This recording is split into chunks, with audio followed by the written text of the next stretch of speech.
Meus amigos, agora sim eu vou para a próxima pauta, mas antes eu gostaria de falar com você que chegou agora, muitas pessoas chegaram, graças a Deus, a audiência segue aumentando, muito obrigado a você que está chegando, e é claro que eu tenho que fazer o pedido de sempre, mas eu não vou fazer esse pedido sem antes te explicar, porque você deve estar se perguntando, quem é este pavinato bronzeado de lábios grossos? É o Fernando Holliday, substituindo o pavinato. Ele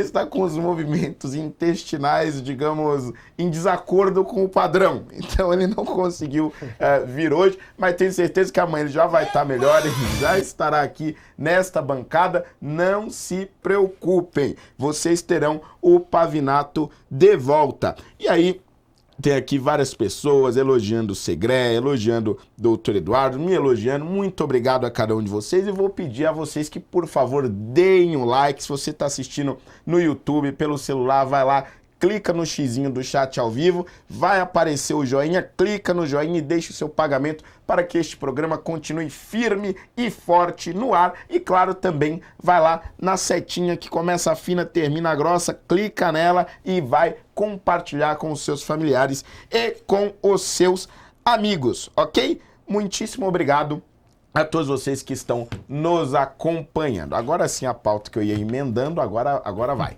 O presidente Lula manifestou interesse em fazer ligação ao presidente dos Estados Unidos, Donald Trump, após a escalada da crise diplomática entre os dois países.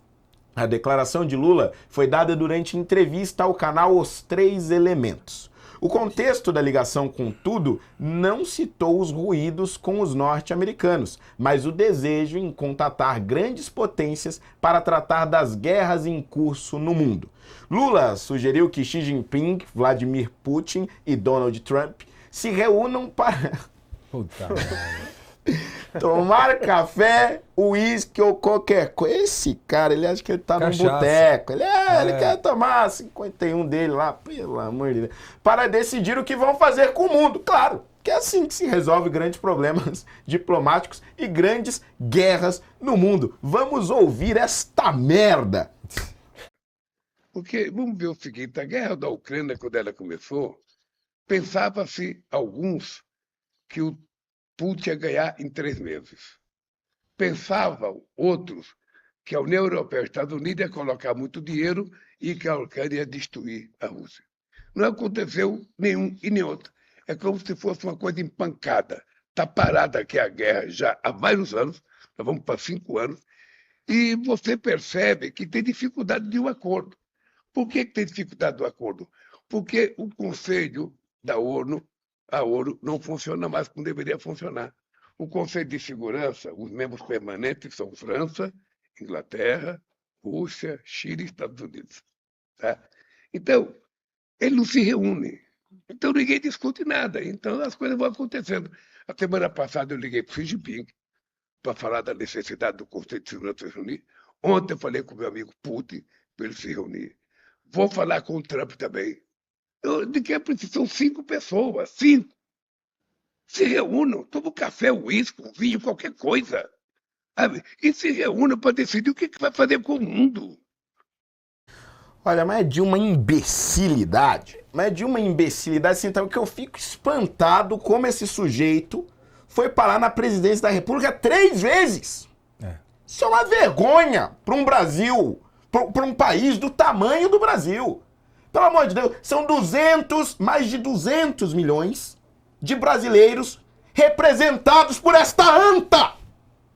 Não são 5 pessoas, seu imbecil! São 5 países! E é por isso que não se resolve com uísque e com café. Porque estes líderes representam interesses de nações inteiras. Interesses econômicos, militares e sociais. Que não se discute com 5 pessoas numa sala. Cada um desses líderes tem equipes inteiras para tratar desses assuntos. Você tem um ministro da Defesa e, através do ministro da Defesa, uma série de outros cargos e de pessoas e de especialistas discutindo esses temas há anos.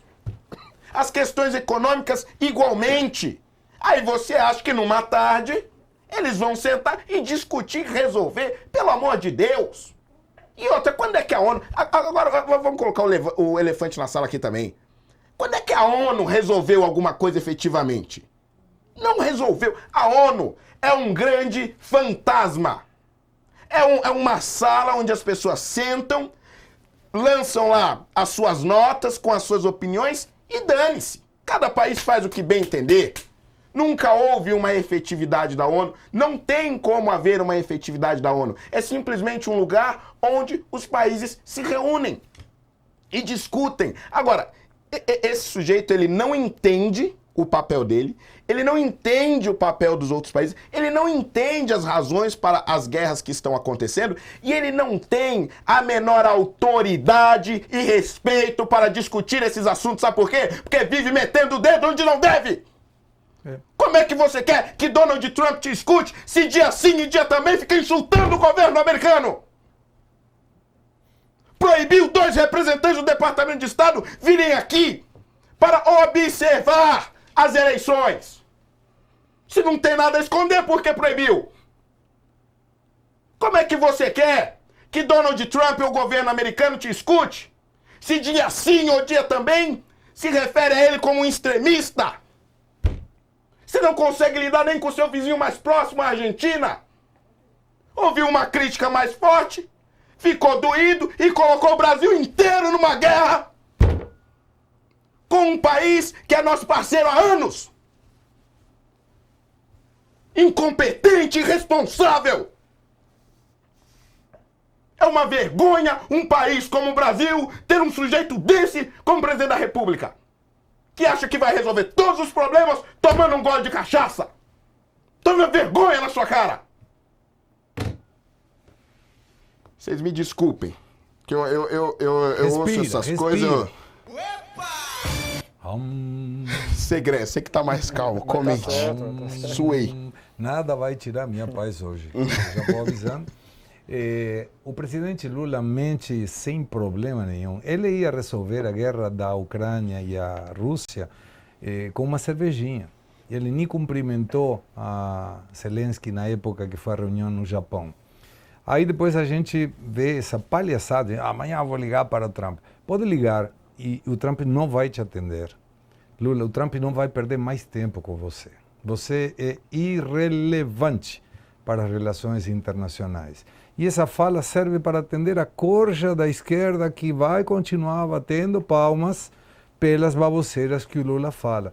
Mas não tem nenhuma implicância efetiva para terminar com nenhuma guerra. E respeito do Conselho de Segurança da ONU, devemos lembrar que quando a Rússia invadiu a Ucrânia, uma das propostas que o Brasil falou através do Lula, que não era uma proposta brasileira, uma proposta do presidente, era deixa a Crimeia para a Rússia e depois a gente vê, porque se não dá alguma coisa, a guerra não vai terminar. Esse Conselho de Segurança da ONU determinou que a Rússia tinha que sair do território ucraniano. E a Rússia aprovou? Não, não aprovou. E ele é membro do Conselho de Segurança da ONU.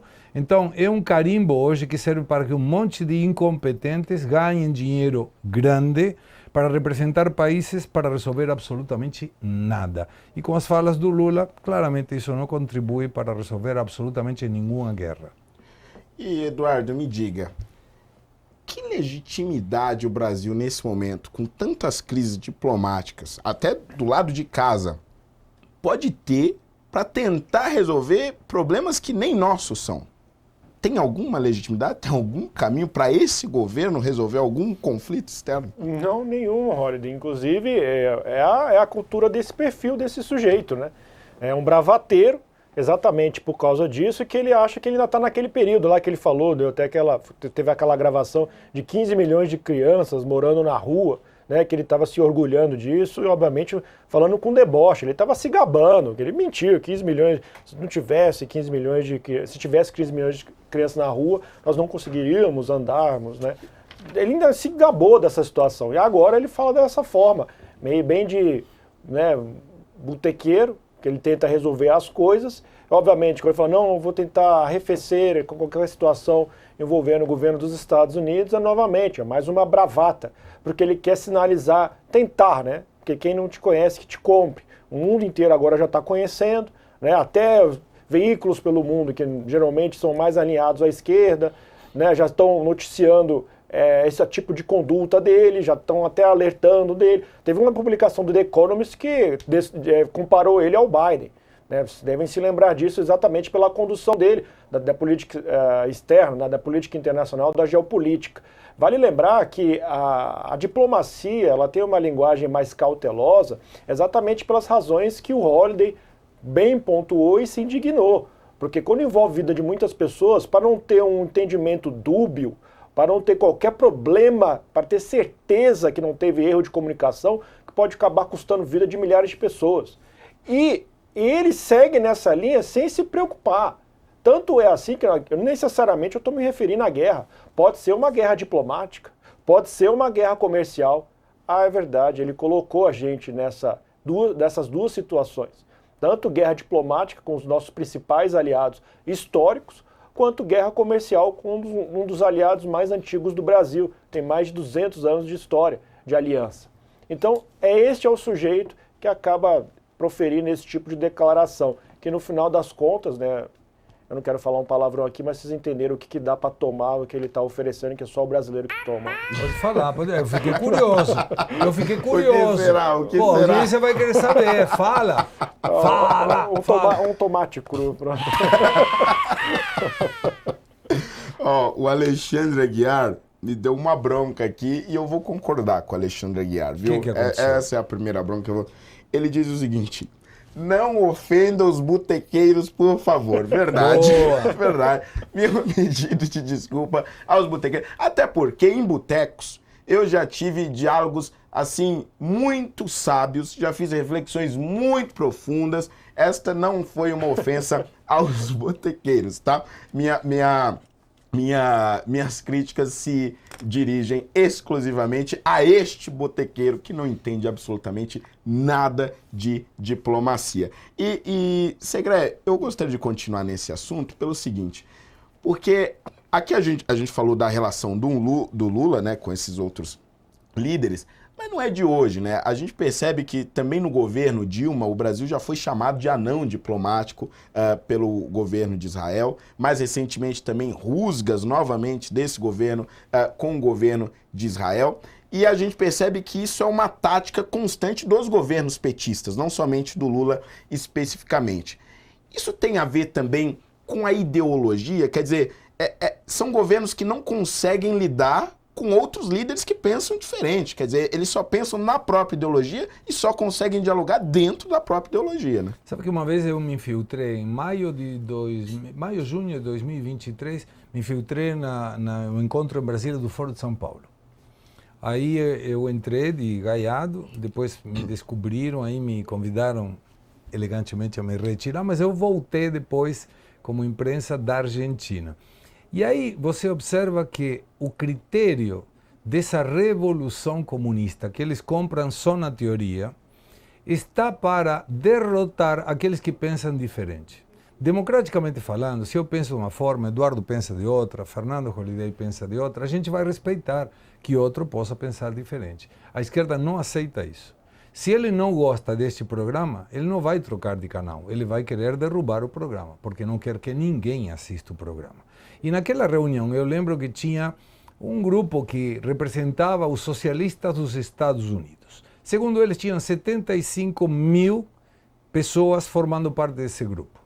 Aí eu fui lá e perguntei para eles, desculpa, se vocês são 75 mil sobre 300 milhões de americanos, não é mais fácil vocês irem para Cuba, para a Venezuela, na época era para a Argentina, para a China, para a Rússia, onde vocês quiserem, que tentar convencer a 300 milhões de americanos que o socialismo é melhor que o capitalismo?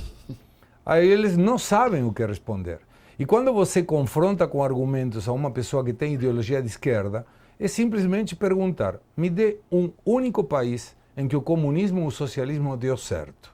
E aí a gente que é um pouquinho mais instruída pode explicar que o exemplo melhor da aplicação da Revolução Comunista não foi Cuba, foi Camboja, em 1975, que tiraram as pessoas que trabalhavam nas cidades para levar para o campo, porque era a Revolução Comunista.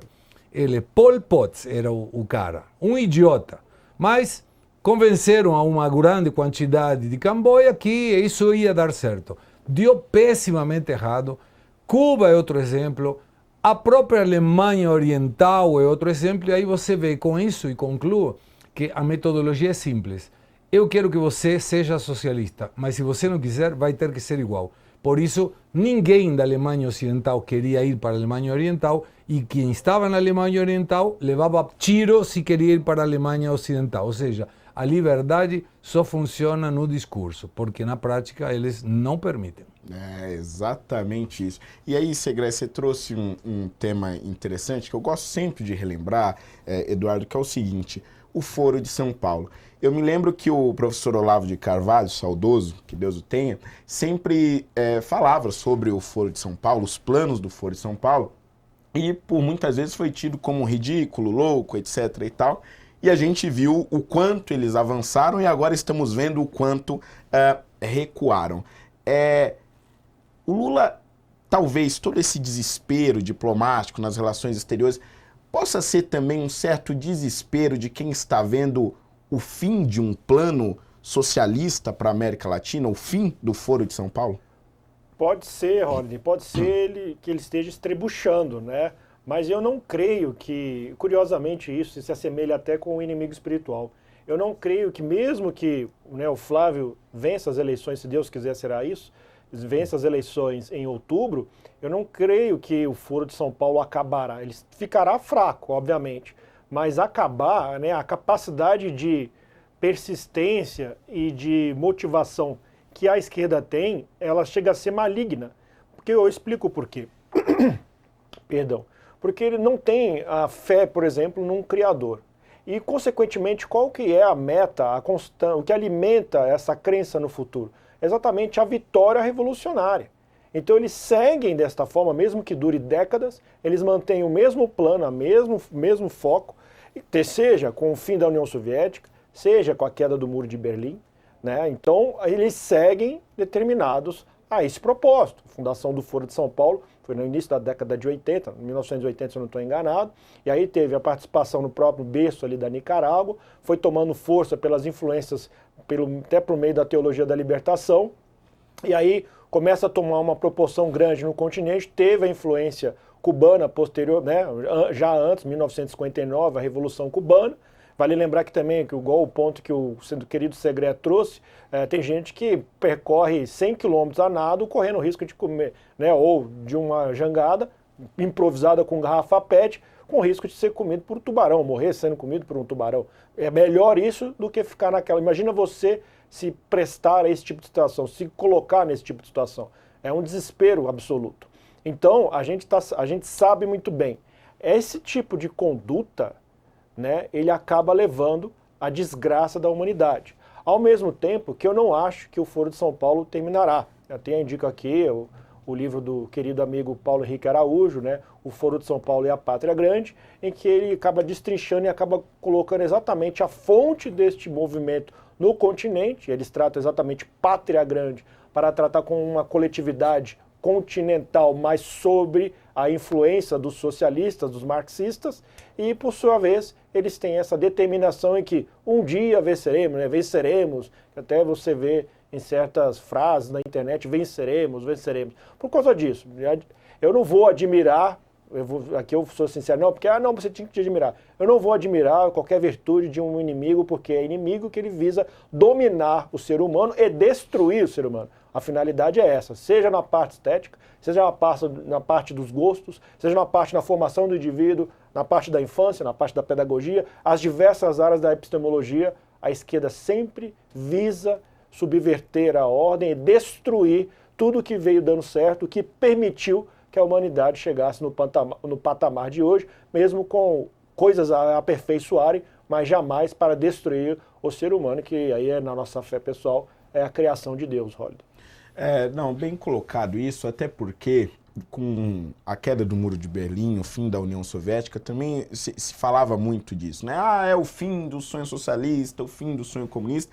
Na verdade, o que a gente viu nos anos posteriores foi a esquerda se remodelando, encontrando outras formas de continuar com as mesmas ideias, né? Outras formas de enganar outros povos. Então, de fato, talvez não seja o fim, mas com certeza é um dos momentos mais fracos, se não o mais fraco, do Foro de São Paulo até aqui. Bom, meus amigos, tem muita gente nova chegando aqui. A audiência, mais uma vez, deu um salto. Muitíssimo obrigado a todos vocês. Para vocês que chegaram, Pavinato não está muito bem, está com uns problemas